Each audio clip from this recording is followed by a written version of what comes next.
Mo paswasi mai ta hai ne fe ahi fika wa. Ofa Alunga maoni Lotu Kata. Kai hoka te whakamalo mo a kia kna tau na toni I ai poni. Tonga Airports Limited. Toyota Tupou, Tonga Limited. National Reserve Bank of Tonga. Waste Authority Limited. Home Gas. Tonga Water Limited. OE Limited. Rico Tonga. Digicel. Moki Motoro hono kotoa. Fe auhi whika wa e poni. Ofa Alunga maoni Lotu Kata. Mauta e paspasi mai e tahi ne taurunga. Malo apito. Ko e ta uono e ni o ofa. Pagua koe a ko te umamaloa I Nuku'alofa. Kau whatulo watu. Tulou. Peko kore ke hufanga tu e talaka kato o Lotu pe mai fonua. Kai atamua ke uwhewhia he uke Heilala Tonga Masani o e wafe tafitu. Koe ke whini matua kita ko Ofa Alunga maoni Lotu Kata. Ko ta uono beni, ko loto ngako ko te umamaloa I Nuku'alofa. Ko hoku kake I. Koe tori mai ia mea kuki api whakautua anga. Peko fuakau pe ia e taha. Ne toe ko ia e hiri e whakaiwaha e tahi wa whāono. He funga mai lahi. Ko hoku no o koe mai le lo momo e funga o ne tare. Moi pua tori no fo. Ko hoku pule oto. Ne uko fia me taulanga ko pulotu. Pea lanu he vai ko matahi wa. Ko hoku vesa koe awa o kakala ia. Mi he fine ta alo waka. Moe api ko mataki Tonga. Ko fasta olunga. Koe whantu taanga. Koe mai moa tahi ne kuini o whenua ko kun Salote. O ku iloa pe. Koe hiwa wha. A Vaea. Mo paswasi mai whika ua Ofa Alunga maoni Lotu Kata.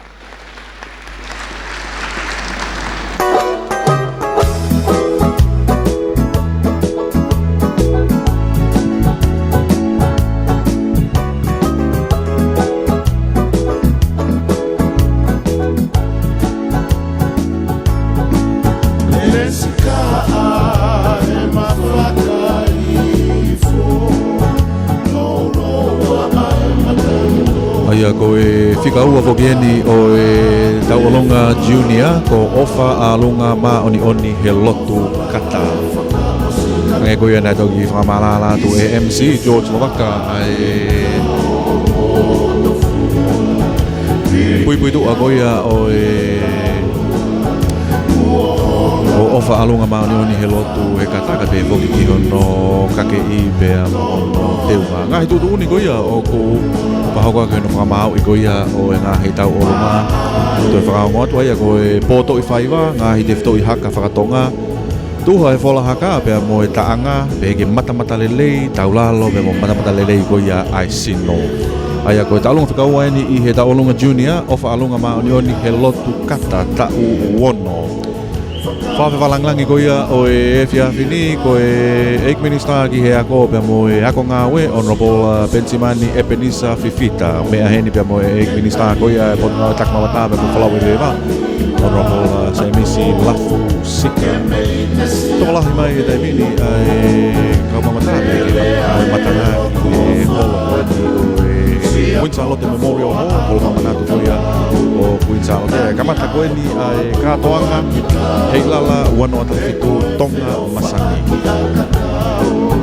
Fase pesi Latu kumanono, e fatu maringi wa akolo, nenga ngatu ala I Lotu, kai kumula ki ofa I moto.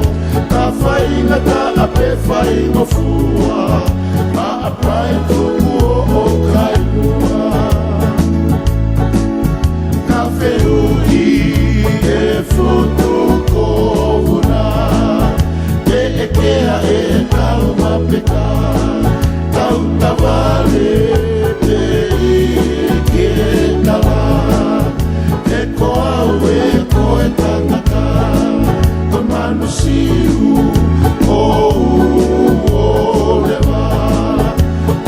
e kume akai koe wha o inu a hau moka ila o e ngari e fisi o e nawa lelea e o koa whatu sia koka foa alo i talau tani ae toa tumu a ki tau e koe whilofa aki a kakau Fasi pesi la tuku i manono E whangu malingi i wa a kono Nenga ngatu o ala i e loto Kai tukula ki o whai e moto Ta whainga ta a pe whainga fua A pai tuku o kai mua Lelea e o kua whatu Sia koka foa alo i talau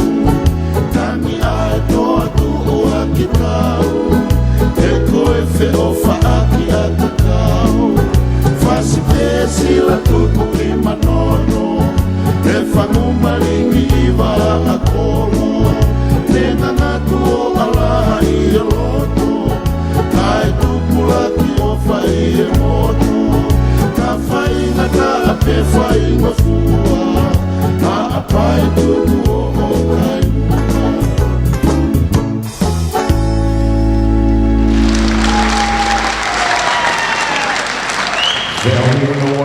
Ofa Alunga maoni oni he Lotu Kata.